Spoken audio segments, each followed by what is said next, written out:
Assalamualaikum warahmatullahi wabarakatuh. Salam olahraga dan doa terbaik untuk teman-teman semua dimanapun berada. Semoga senantiasa dalam keadaan sehat-sehat selalu ya. Dari hasil imbang Arema FC yang didapat saat menghadapi PSIM Yogyakarta pada tanggal 16 Agustus yang lalu, pelatih Arema FC Marcos Santos pun menyesalkan kartu merah yang diterima Yan Mota ketika bermain imbang 1-1 melawan PSIM di pekan kedua BRI Super League. Dalam pertandingan tersebut, Arema FC sebenarnya unggul lebih dahulu lewat gol penalti yang dieksekusi atau diciptakan oleh Dalberto Luanbelo, dan PSIM pun membalasnya via gol bunuh diri yang dilakukan oleh Betinho. Pada babak kedua, tepatnya di menit 51, Arema FC harus bermain dengan 10 pemain setelah bek asing Yan Mota diusir wasit Chandra karena melanggar penyerang PSIM Nermin Haljeta. Jadi motivasi pemain sulit pastinya kalau ada satu pemain yang di kartu merah. Kami tetap kerja keras. Pelanggaran tersebut harusnya tidak harus berujung kartu merah, karena tidak terlalu keras sebenarnya. Namun memang posisi Yan Mota ada sebagai posisi pemain terakhir. Jadi pelanggaran itu harusnya bukan kartu merah. Saya komunikasi dengan wasit, tapi nggak bisa bicara apa-apa juga. Menurut saya kami termotivasi atas kejadian tersebut. Tapi lawan juga kuat. Imbang sudah cukup bagus bagi kami dan 1 poin sudah cukup.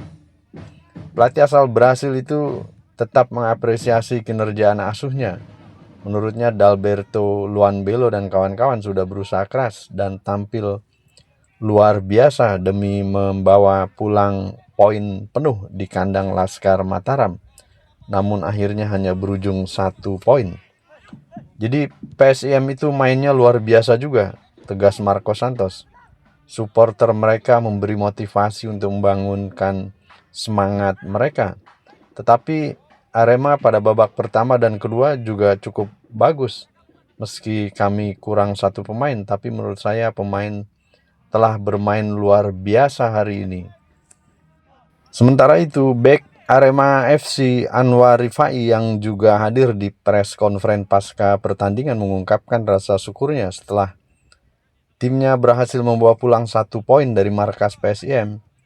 Andai tidak kalah jumlah pemain, tentu hasil akhirnya akan berbeda kemungkinannya. Laga tadi saya ucapkan syukur alhamdulillah kami bisa membawa pulang 1 poin ke Malang. Walaupun cuma 1 poin karena kami bermain dengan 10 pemain. Dan sudah berusaha semaksimal mungkin untuk mempertahankan kemenangan yang sudah kami raih di depan mata. Andainya mungkin kalau 11 pemain kami mungkin bisa mempertahankan skor 1-0 tersebut.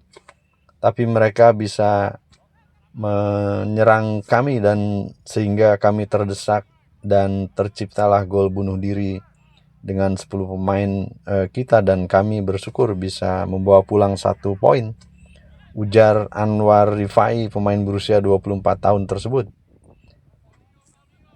Di sisi lain, Betinho Filho yang menciptakan gol bunuh diri pun menyesali hal tersebut. Namun meski jadi penyebab hasil imbang Arema FC kontra PSM Yogyakarta, Betinho pun mendapat respon yang baik dari supporter Arema FC Aremania. Supporter Arema FC Aremania pun memberikan dukungan. Arema FC yang gagal memetik kemenangan pada pekan kedua tersebut harus menerima hasil imbang tersebut. Arema FC sebenarnya hampir saja membungkus 3 poin atas PSIM Yogyakarta. Namun petaka bagi Arema FC datang ketika laga memasuki menit-menit akhir babak kedua. Dan Betinho pun mencetak gol bunuh diri ketika hendak menghalau umpan crossing pemain asing PSIM Yogyakarta Ezekiel Vidal. Alih-alih memutus serangan, namun halawan Betinho berujung petaka karena bola justru masuk ke gawang Arema FC dan membuat laga berubah menjadi 1-1. Skor 1-1 itu pun bertahan hingga laga bubar sehingga Arema FC harus puas berbagi 1 poin dengan tim tuan rumah PSIM Yogyakarta. Biasanya pemain yang menjadi biang kekalahan, apalagi mencetak gol bunuh diri, selalu mendapat hujatan dari supporternya. Namun hal itu tidak terjadi pada Betinho Pilho.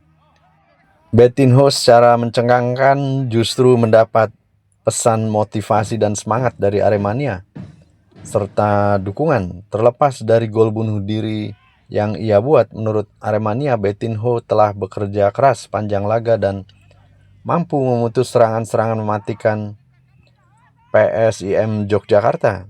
Pujian Aremania untuk Betinho tersebut tampak pada kolom komentar unggahan terkini Arema FC Official yang memposting hasil laga kontra PSIM Yogyakarta.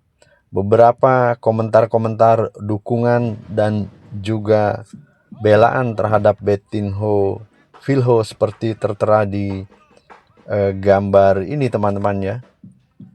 Dukungan-dukungan terhadap Betinho pun diberikan guna bisa membangkitkan semangat kembali saat Arema FC menghadapi tim selanjutnya di BRI Super League pada tanggal 22 Agustus mendatang menghadapi Bayangkara FC. Dengan hasil seri tersebut, saat ini Arema FC sebenarnya masih tetap berada di posisi papan atas klasemen sementara Super League 2025-2026 dengan berada di posisi kedua di bawah Persija Jakarta. Dan setelah kembali ke Malang dari lawatan ke Yogyakarta, PSIM pun sudah mulai berfokus untuk kembali menghadapi tim promosi dari Liga 2 yaitu Bayangkara FC. Tim dengan value market sebesar 80 miliar ini menjadi lawan Arema FC selanjutnya di Stadion Kanjuruhan. Dan tentu saja peluang untuk memenangkan pertandingan tersebut sangat besar bagi Arema FC.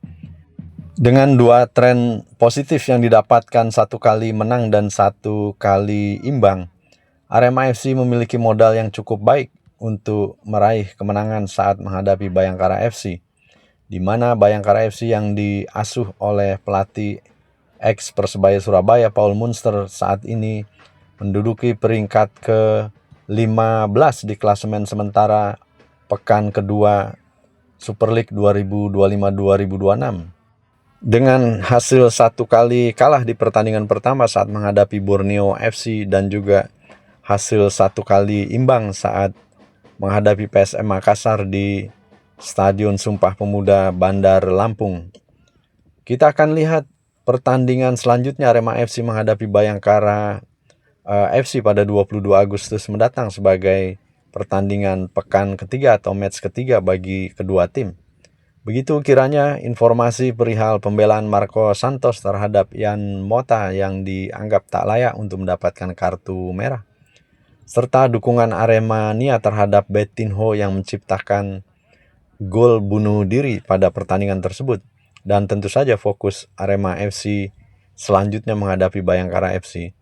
Semoga bermanfaat informasi yang kami sampaikan dan tak lupa kami mengucapkan terima kasih yang sebesar-besarnya atas keikhlasan teman-teman telah menyaksikan video-video kami dan juga mensubscribe channel kami, serta teman-teman yang baru bergabung semoga menjadi amal bagi teman-teman semua. Sampai bertemu pada video-video kami selanjutnya.